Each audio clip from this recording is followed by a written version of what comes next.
उत्तर उपकूलवर्ती जिले में घड़घड़ी सह वर्षार संभावना रही। ओडिशा उपर एक ट्रफ लाइन रही। यार प्रभाव में आसंता 13 घंटे मध्यम धरणर वर्षार संभावना रही। एने आंचलिक पाणीपाग विज्ञान केन्द्र पक्षरु येलो वार्निंग जारी करा जायछि।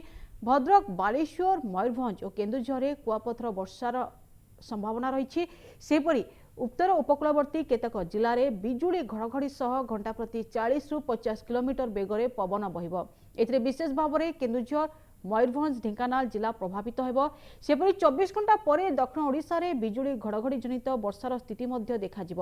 एने पूर्वानुमान करिछि आंचलिक पाणीपाग विज्ञान केन्द्र।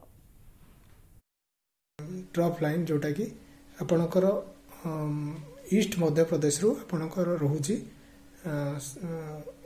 साउथ आपणकर तमिलनाडु एक्रॉस होकर रोचे तार प्रभाव में आम अनुमान करें किसी स्थान में वर्षा संभावना अच्छी आपणकर गोटे रू दुईटी स्थान मुख्यतः भाव में उत्तर उपकूलवर्ती ओडिशार किसी जिला रही छड़ा केन्दुझर, मयूरभंज, ढेंकानाल, नुआपड़ा, कोरापुट, रायगड़ा यह सब जिला मानकर गोटे दुईटी स्थान वर्षा रही।